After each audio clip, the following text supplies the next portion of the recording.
o'clock, let's call this meeting to order, please. Please rise for the pledge of allegiance. I pledge allegiance to the flag of the United States of America and to the republic for which it stands, one nation, under God, indivisible, with liberty and justice for all. Roll call, please. Here. Present. Pat? Here. Wojcicki? Here. Readers? Here. Professor? Here. Cirulis? Here. Teeling? Here. Board is established. Any amendments to tonight's agenda? We have no presentations or public hearings. We will open up citizen comments on items that are on the agenda this evening. Do we have any citizen comment?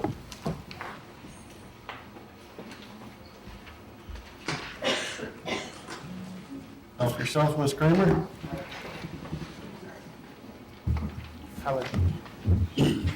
Oh, sorry. I got married a couple years ago. I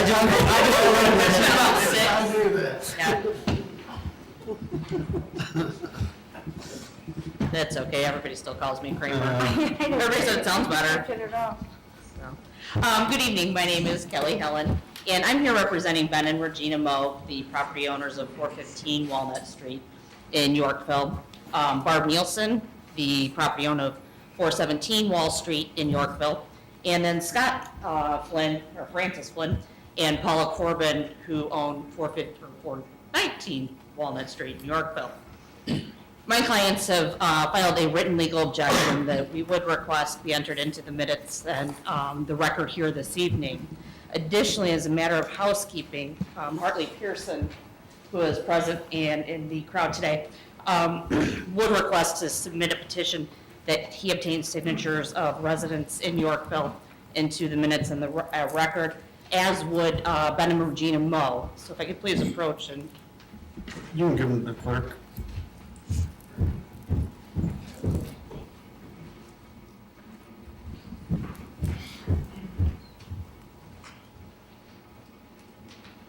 My clients don't necessarily object to senior housing, nor would they object to a rezoning of the subject site to an R2 or possibly an R3 zoning designation and a two-story facility to be constructed on the subject site.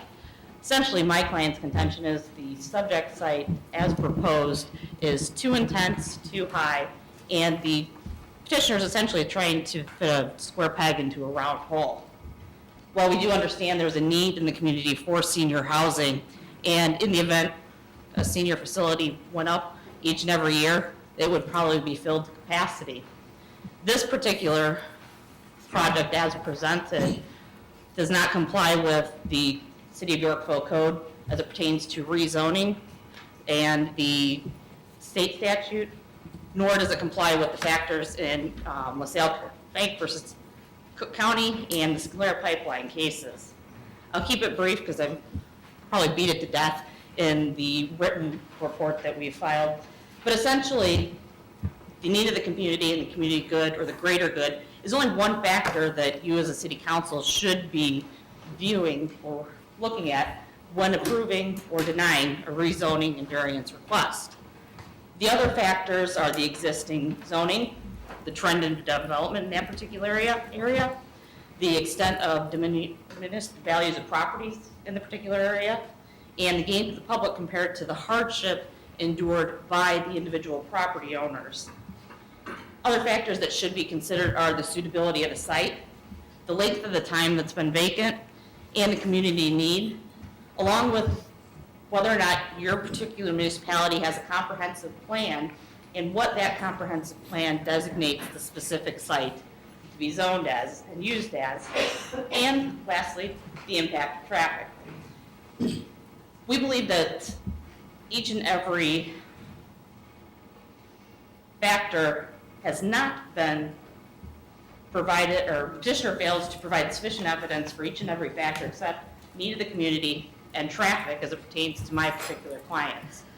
We do appreciate the developer's revisions to the site plan and specifically moving the entrance of the site from Walnut Street over to Landmark Street that completely minimizes the effect of traffic on my client's property, although the residents in off of Landmark Drive in Longford Lakes may have an objection to that movement. It's been said in the media, and it's been said at prior meetings, this is essentially like constructing the Hampton Inn, the only other 4-story building in Yorkville, in the middle of an old residential neighborhood. And I'd like to see, as a show of hands, how many people have actually seen or visited the Please site? have your comments up here, please. No. Don't ask for a show of hands. Thank you. If I could ask for a show of hands of the Have your council, comments to the chair, please. if I could ask by a show of hands, how many members of the council have viewed the site in Glendale Heights? This is time for public comment. If you'd like to comment, please comment, and let's Okay. move on. I personally visited the subject site, or I'm sorry, the proposed site in Glendale Heights, and it is a 4-story building that is equivalent to the height of the Hampton Inn. It would be similar to taking the vacant property, which is approximately 3 acres in Countryside Center in the middle of the subdivision, and putting the Hampton Inn there. There's a horse barn behind our office and a vacant lot in between that. Would be like putting the Hampton Inn right off of Elizabeth Street. Be like putting it in the middle of Conover subdivision. It's my client's contention that this specific site is too small, the use is too intense, and the petitioners failed to meet the statutory and case law requirements to support a rezoning and a variance. Furthermore, my clients do object as taxpayers to the proposed rent assistance program that's on tonight's agenda that was not on the agenda previously. And for the foregoing reasons, my clients would hereby request that the council deny the variance request, deny the rezoning request, deny the rental subsidies request, and deny the request to approve the development agreement that's been presented. Thank you. Thank you. Do we have any other citizen comments on items that are on the agenda this evening? If I could Yes. enter my, I think she probably has a copy already, but. Okay. Yeah. If not, she can have mine. It's,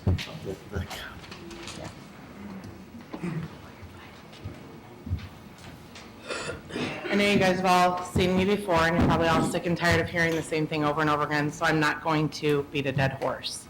Thank you for the opportunity to address the council this last time on behalf of not only senior services, but the senior community. My name, as most of you know, is Carolyn Clevenger, and I am an information assistant specialist with senior services, where I've been approximately 8 years. I can't reiterate enough the need for this housing. You all know that the need is great. I've spotted facts and figures, and you all know that there are seniors currently living in the homeless system pads here in Kendall County, and some even living in their cars. I have one that tonight, I don't know where she's sleeping. She left the senior center about 4 o'clock and won't go back to pads because she's had a bad experience and has no vehicle. So I've given out my own personal money before for people to stay in a hotel, and I would do it again in a heartbeat. The one thing I'd like to leave you thinking about is the positive impact that a yes vote would bring tonight. I brought with me, I didn't bring them with me, I wrote it in here, but I didn't. Alderman Koch has copies of the petitions that have been signed at our local senior housing communities, along with the senior centers here in Kendall County. I've had seniors come from the community and speak on behalf of this and plead with you to vote yes. I've voiced the insistent need to care for the elder community that made Yorkville what it is today. They are what built us and the foundation of everything that Yorkville stands for. There are more positive aspects to this development than there are negatives.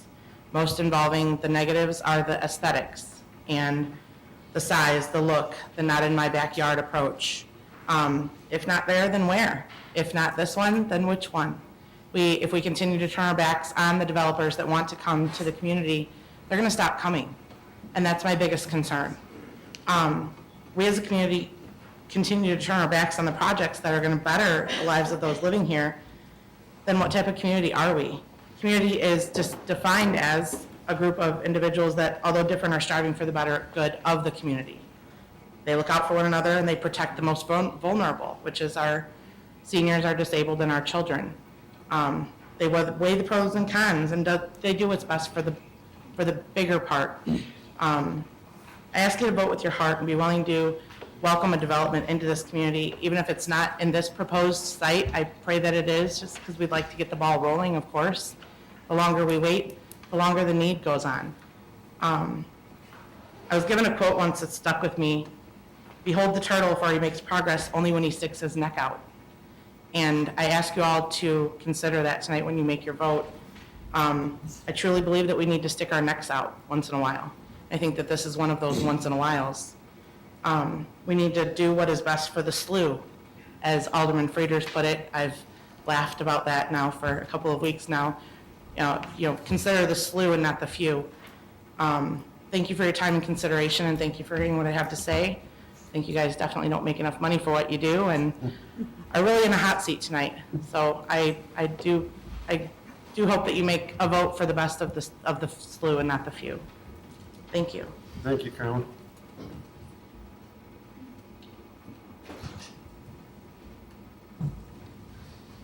Any other public comment?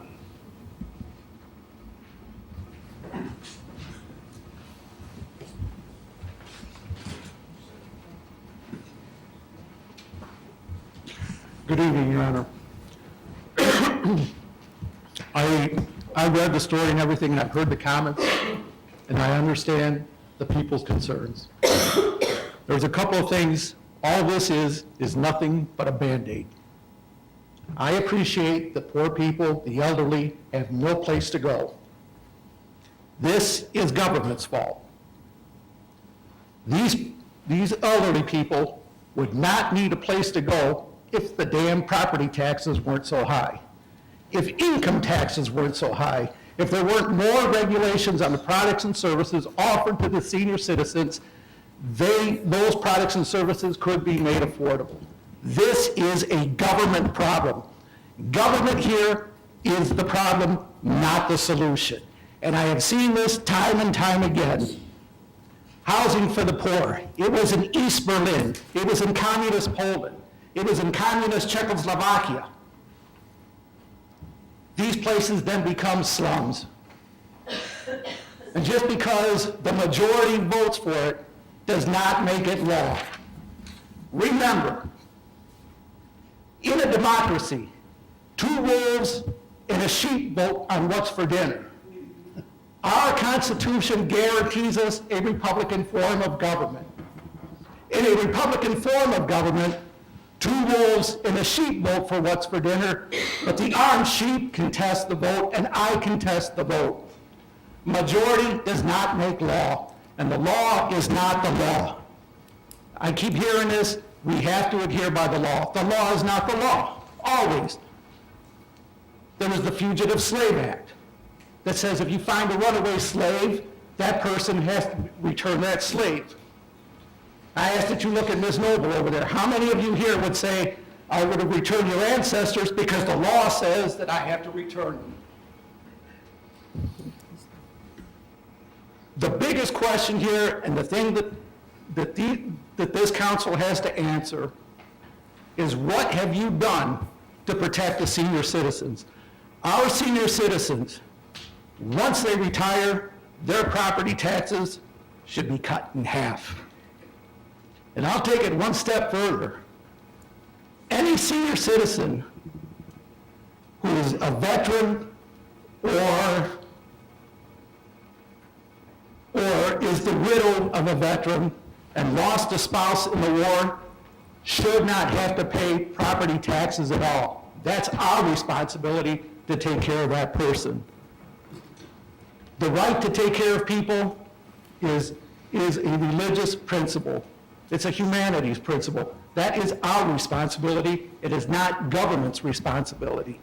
Anytime the government steps in to take care of the person, you're taking money or privileges or rights from another person, and you're using them as a bribe to buy another person.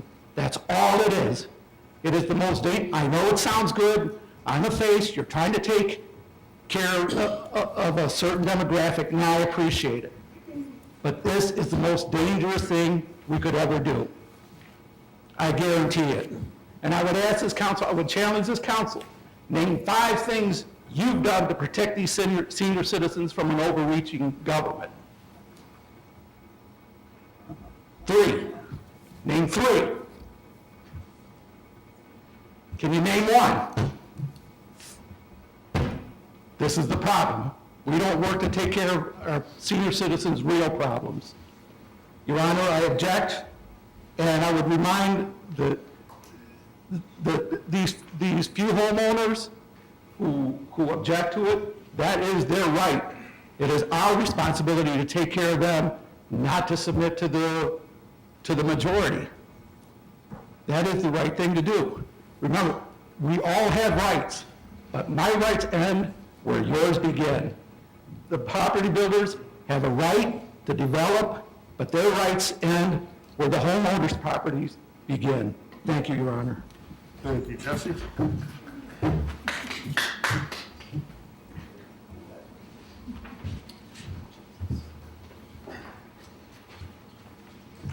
Thank you for the opportunity to become before you again.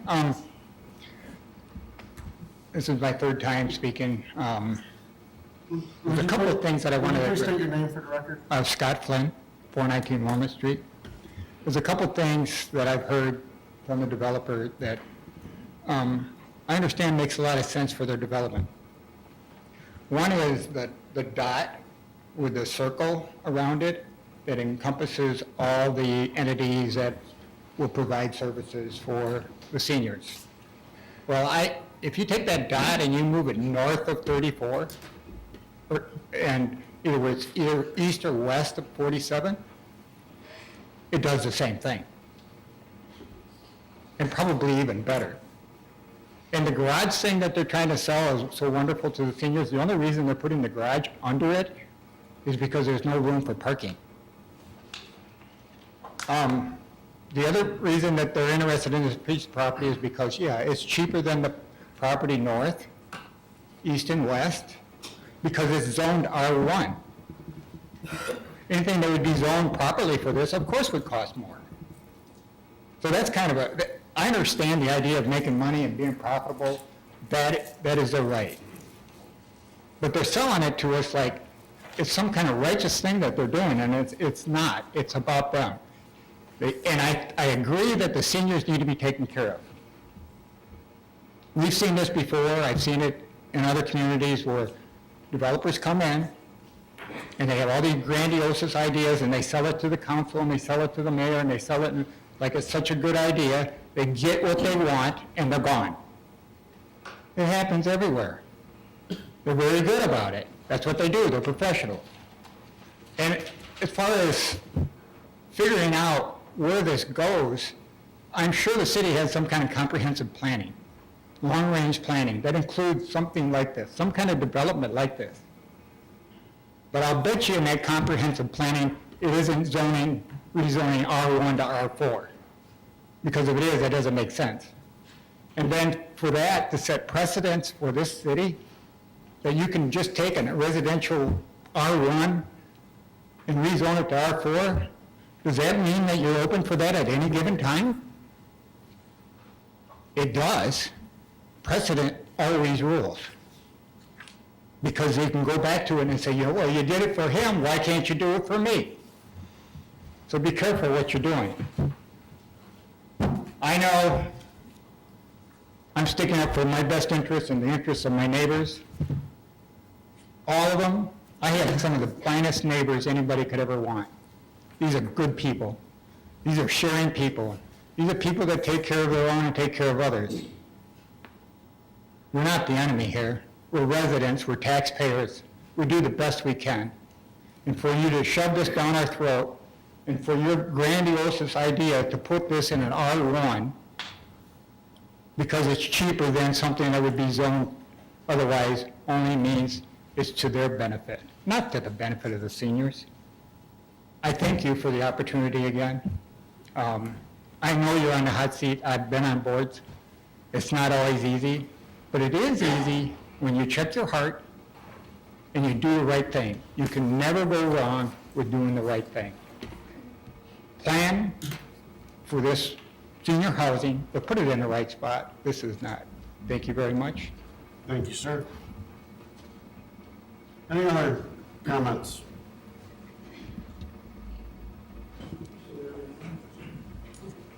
Hearing none, we'll move on to the regular agenda. I'll entertain a motion to approve the consent agenda as presented. So moved. Second. Roll call, please. Lucio. Aye. Lichtenstein. Aye. Cirulis. Aye. Rivers. Aye. Montalvo. Aye. Vogt. Aye. Teeling. Aye. Platt. Aye.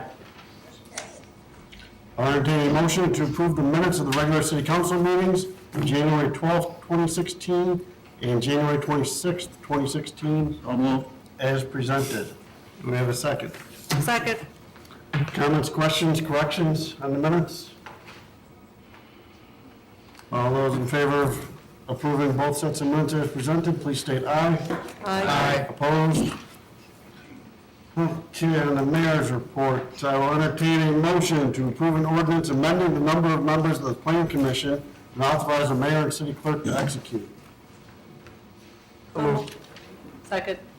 Comments or questions on this? We are going to change the plan commission from 9 down to 7. Difficult getting a quorum with 9 members in the attendance that we've had lately.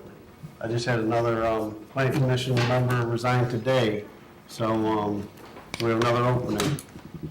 Yes, sir. I just wanted to say I appreciate that this is being done because it's very easy for the mayor to not want to relinquish power. And that's exactly what you're doing in this situation. You have the ability to put people you know, people who support you, or people who back you onto this commission, and instead you're going in the other direction, consolidating the board to make it more efficient. So I do appreciate that, and I wanted to acknowledge that. I think that 7 members is, equivalent to what we have around us, and it's going to be easier for a forum to get things done in a more effective manner. So I appreciate you doing that, Mayor, and I'll vote for it. And supporting me has never been a prerequisite to serve, otherwise the plan Trust me, commission... there's still any time to vote, The plan Mayor. commission would have voted yes on those. Any other comments or questions? We will put an advertisement in the newspaper looking for another plan commission member. Anyone in the audience is interested, get an application in. Roll call, please. Lichtenstein. Aye. Teeling. Aye. Aye. Vogt. Aye. Platt. Aye. Rivers. Aye. Cirulis. Aye. Lucio. Aye. Montalvo. Aye. Motion passes. I'll entertain a motion to approve an amendment to extend the ending date for the Kennedy Road ITAP shared use path and authorize the mayor to execute. So moved. Second. Comments or questions on this one? Roll call, please. Teeling. Aye. Vogt. Aye. Platt. Aye. Rivers. Aye. Cirulis. Present. Lucio. Nay. Montalvo. Aye. Lichtenstein. Aye. Motion passes. We have no committee reports tonight. One item from Park Board. I would like Alderman Frieders to make this motion. I'd like to make a motion to approve the installation of a community apiary at Bridge Park. Do we have a second? Second. Comments or questions? Chris, you had some questions? I generally support this one. I like the concept. I've supported the residential beehives as well, so no surprise that I would be supporting this. Question I have, we've added in, well, first of all, I took the time to listen to the audio from the meeting, so I had several of my questions answered. We are providing insurance as part of this. No, we're not. We are not. That's, okay, so we're not going to do that. I saw it was in the packet. We're required, we're not I'm sorry, we are not providing, we are requiring. We're requiring the insurance, applicant yes. to be insured Yes. for whatever it is, $1 million. Yeah, so they can either do it on their homeowner's insurance, or they can get a separate insurance. We listed in there some places that they could go and get that type of insurance if they needed to. And between that and the An apiary policy. Between that and the application, the waiver included there, we are indemnified of anything that could happen related to having the beehives. Yes, that's when I spoke to our insurance agent. As long as they had that $1 million thing, and it specified what they were doing with this, then yes, we should be. Okay. And then I know in the packet it shows the location. It's right at the northern edge of the woods, which that's not actually correct. It's south of that where the old farm was. Correct. Immediately adjacent to the road access on the east side. Right, so the location inside the wooded area, one of the issues that we want to do is we didn't want to spend any money. That was when I asked the mayor, can I take it forward? The idea was, yeah, don't spend any money. So we don't want to have to remove any trees. Undergrowth is pretty easy, so we rent or lease out a piece of equipment kind of towards the beginning of every spring anyway. But the barn and the silo are on a large enough location that the one thing that's over there right now is just regular annoyance.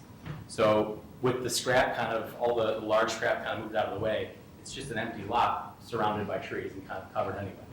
So there's not a lot of work to do whatsoever. Has the debris that was on that site been removed? Not, obviously the barn was raised, but the rest of the debris from the foundations, is that still existing on that Concrete's site? there, the metal is gone. Okay, so all we have are some It's a couple piles of rubble. Yes. rubble piles. Yeah, some of it we removed a year or so ago just because when they fell over, we got the dangerous stuff removed, but not all of it. Okay. Is there an existing gate there, or are we going to install a gate? There's a post. Yes. And some wire, so it's basically just hooking up another piece of wire and then a chain with a lock.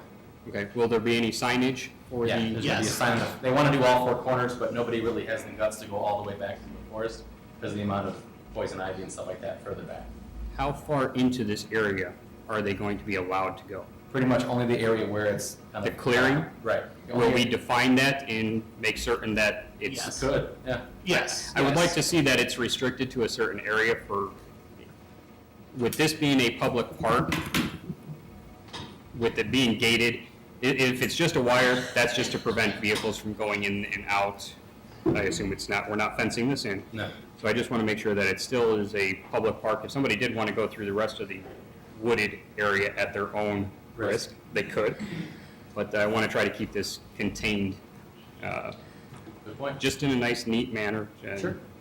not Good have them idea. scattered around, so if somebody goes back there, I don't want to have problems Yeah. further back into the forest. We had actually, the first inspection of the site, we had attempted to go back and I kind of chickened out. So we only kind of went as far back as where the barn used to be. And there's actually, if you keep walking and you have the guts to do so, there's already posts back there. So it might just be as easy as kind of putting up some snow fencing along the back. But yeah, it's really, really thick back there. And there's evidence, there's plenty of deer back there. So it's all of the area or excuse me, that would be west of where the barn and silo used to be is all Okay. really, really thick.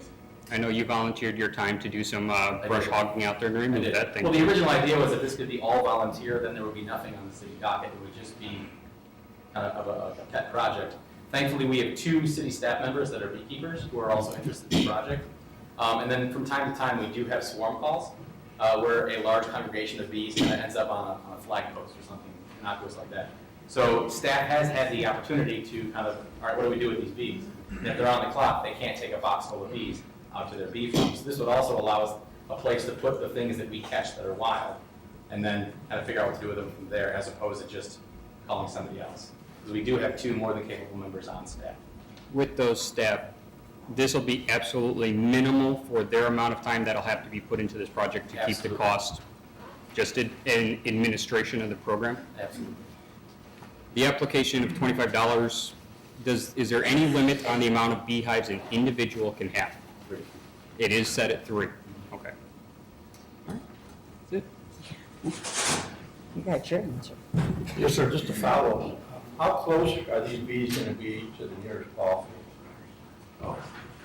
If you looked at the map, it's at least a couple thousand. Did you actually do the measurements? We haven't, just, we were gonna go out if and when this got approved, but, I mean, it's pretty far away, from the ball fields.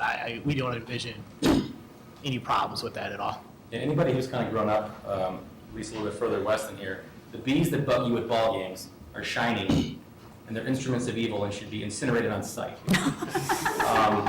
One of my mottos is, when I talk to my kids about bees, is furry bees are friends, and shiny bees are the spawn of Satan. So the bees that you're worried about aren't the bees that people keep for honey.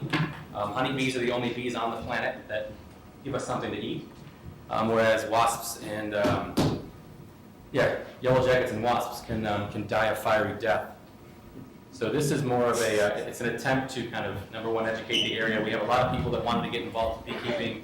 We first did the permitting thing, but because of how strict we had our regulations, which we're going to leave alone for the time being, this was the alternative that actually Alderman Koch brought up before we went any further with the original permitting idea. But based on my previous kind of research, I didn't think that was a very good idea. But I've kind of come around to it. It makes a lot of sense. They're doing it in a lot of very tight, close urban areas. And we've got a lot of property that we don't use and that we don't have any plans on doing because there's never any plans to develop anything. So it seems like it's a perfect spot. It's out of the way, yet it's right in the middle of town. And it's property that we really don't have any plans on chopping down anytime soon. Tim, what if we ever do build another ball field out there?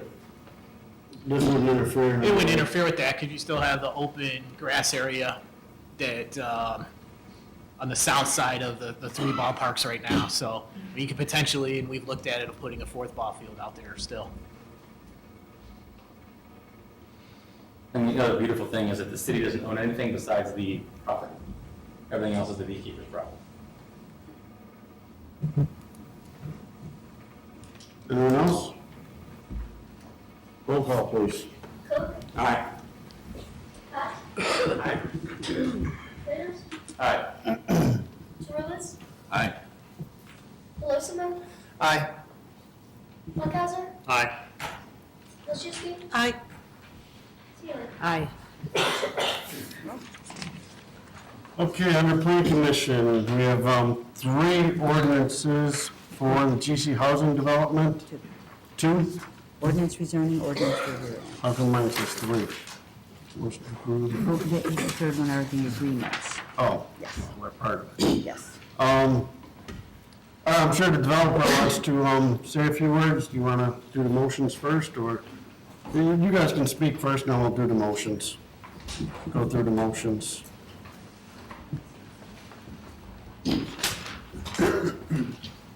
Thank you, Mr. Mayor, members of the council, staff, and members of the community. My name is Jeff Crane, and along with my partner, Ralph Grandian, we are proposing to construct a independent, affordable senior housing project within your community. We've had several meetings, both public and amongst the committees within the United City of Yorkville. And what we've attempted to do in each one of those committees, in each one of those meetings, was to listen to those in the community and try to find a common ground, the basis that we can find something that will, number one, not only benefit your community, but also work within the constraints which we have, which are both self-imposed and those imposed by the Illinois Housing Development Authority. I remind you that at the present time, we are competing for these tax credits. There are 11 individual projects which are being submitted across the state. Ours is the only project which is in Kendall County, which we feel puts us in good stead. This competition, though, is based on a point system, based on IDA's QAP, which is how they evaluate these programs, and each and every point is important, is the difference between being selected and not selected. When we looked at Yorkville, because, we love this community. We have been, the people that we have met through all of the committees, the people that we've met in the community have all been, those for and against the project have all been very nice to us. And we like this community. We want to become a part of your community. we have, in the last meeting 2 weeks ago, when we presented here, there were a number of issues that came up. As I'm sure that each one of the councilmen see, we have actually submitted a plan now which is different from what was in front of you 2 weeks ago. We had listened and we felt that it was important that we take what we have heard and try to find something that would again be sympathetic to the issues that were raised, not only from the council members but also from the community. We evaluated a number of different possible plans in order to make this site work for all of us.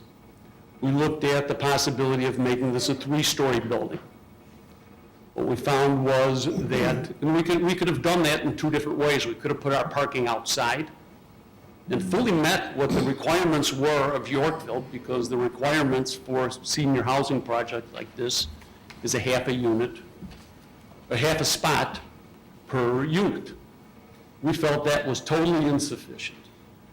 This is what they did at the first phase of the Diamonds up in Oswego, and if any of you went and saw that while it was only the first phase that was there, you saw cars parking in the street. We looked at a 3-story possibility, which would take some of our units and reduce the size from 75 units to 65 units, move some of the units down to the first floor, and have some indoor parking.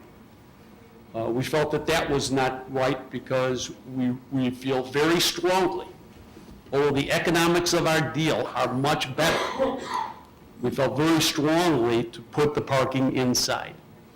Obviously, our cost is more expensive to put the parking inside than it would be to put it outside. But we feel very strongly it is a programmatic part of our development that we have safe, secure indoor parking for seniors. We looked at the possibility of excavating and making this building a little bit shorter by digging a partial basement and lowering the building, effectively making the building a little bit shorter. That created a number of issues for us as it related to the requirements of the American with Disabilities Act, because of the fact that we would be at a lower level. We looked at the possibility of taking and potentially chopping off part of the 4th floor, just reducing from 75 to 65 units, and just making part of our building 3 stories and 4 stories. That didn't work for our program. So what we ultimately came to was we decided that we can make our project work, whether it's 75 units and it's 65 units. And so we reduced the length of one of the wings of the building, and we moved our building further to the west, away from the eastern property line. What we did is, in our previous drawing, our southeast corner was 48 feet from our eastern property line. This new drawing has us in excess of 82 feet. At our northeast corner, we're going to be 140 feet from that eastern property line. And if you drew a line along the edge of our building and looked at the area of the triangle, somewhat different, just a little bit offset from a triangle, we would have over 1 acre of area east of our building that aside from the emergency fire lane, would be a green area. We reduce our lot coverage to just over 53%, and we really felt that this was a solution that was responsive to what we heard. Again, I'd like to thank all of you on the council for the input which you've given to us. I cannot express to you, how excited we are to potentially become part of your community. Our intention and our history is that we are long-term partners in communities. The properties that my family has owned, go decades. And we are not merchant builders, we are long-term holders of real estate. and that is our intention to do here. So again, I want to thank you for your consideration and appreciate being heard. Thank you. Thank you, Mr. Green. Now, unfortunately, there was a legal objection filed, and we just got that material about 2 hours before the meeting, and it is about 173 pages. So I did hear from more than one alderman that they would like time to review that material. So I believe even if we tabled this for 2 weeks, I don't think it would impact the project. So I mean, if that's a desire of the council, I don't see that as being a problem. But I don't want to end the debate now, if anyone has any comments or questions. I have a question. Yes, sir. If these tax credits that you're applying for, if you don't get them, then what? The issuance of these tax credits being awarded that is an integral linchpin of our deal. If we are not awarded those tax credits, our intention would be to resubmit, given the zoning, that we would resubmit again the next go-around. The fact that the application for tax credits is a two-step process. The first is an initial, which we submitted. We were one of over 60 projects in the state. They call out very few projects. It really has to be a bad project to be knocked out. Several were. But once you make that first threshold, it gives you a period of time that you can reapply into the second round. So our intention would be that if we didn't get them now, we would reapply again. It is not uncommon for people to have to apply, 2 and 3 times to do that. And we've built that time frame has been built into the development agreement, which you have in front of you, which enables us to continue to make an application downstream. So what's the timeline then? So you're on your second, this is standing in the way of doing that. What's the date on that? Okay, so our application for this round is due on February 29th. So by extending this 2 weeks and going to the 23rd, it's not our preference to do that. Right. But, given that we could get the proper documentation from the city to incorporate into our package, we could make that work. Okay, so let's do 4 more examples of P arrow Q.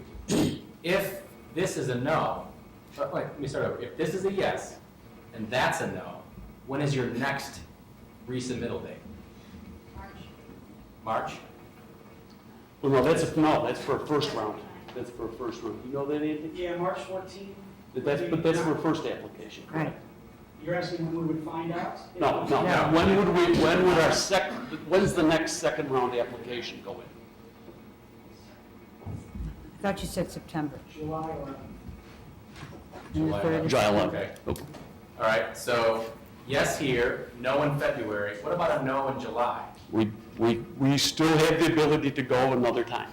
the following February? Well, whenever the state September. establishes. September, you said was the Right. 3rd last night. Okay.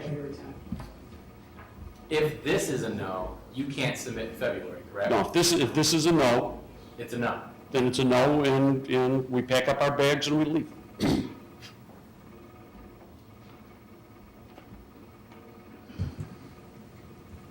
Thank you for answering that. Okay, sure. Anyone else? Well, I'm one of the people who requested to review Kelly's packet, so I would ask for an extension. I mean, I just got it. It's a 10-page memorandum with 100-something pages of exhibits, and there's case law cited that I'd like to read, and, I mean, obviously, I just got it, so. If there's no other comments or questions, we're going to entertain a motion to table it for 2 weeks. Make a motion. I would make a motion to table this to the next city council meeting. I'll second. Roll call, please. Who seconded? Chris? Pat? Aye. Freehouse? Aye. Jarulis? Aye. Pelosino? Aye. Lopez? Aye.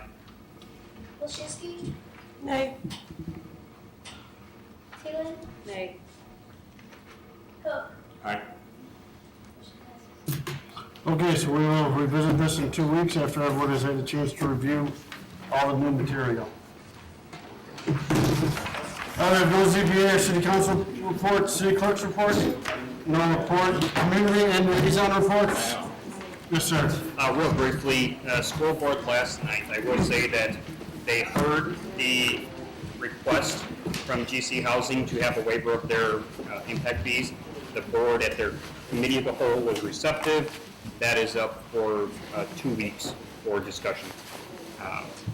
And then on the discussion of the CBB, we've been having meetings for strategic planning, and the organization is doing a joint meeting for the marketing committee, strategic planning, and trying to consolidate and make things a little more efficient within that organization. So that's actually happening next Friday, just to keep everyone up to date on what the organization is doing.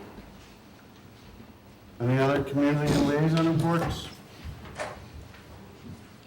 I didn't do it under additional business. Any staff reports? No reports? Additional business. I did want to report that Bart and Lynn and I had lunch this last week with the new developer of Kendall Marketplace. And I tell you what, we are very, very fortunate we got someone like this developer. They are very motivated. They're looking to fill Kendall Marketplace up. So I'm very happy. We sat with them. We gave them a wish list from all of our surveys, the things that Yorkville residents want to see here. Obviously, Yorkville residents dream pretty big with the Portillo's, the Whole Foods, and Trader Joe's. But I also wanted to mention they were very excited about this GC Housing. I mean, as you know from being on Economic Development Committee or anywhere else, I mean, you need rooftops, you need residents to bring these sorts of things to town. So, yeah, they were very excited to hear about this project. Anything else from that lunch part? No, I think you covered it. Yeah, but we're very, very fortunate it's not some big conglomerate that owns it. I mean, the developer is very hands-on, so it was nice to see. If there's no other additional business, we do have to go into executive session for litigation. So we will adjourn to executive session. There will be no action taken after executive session. Brought my case up?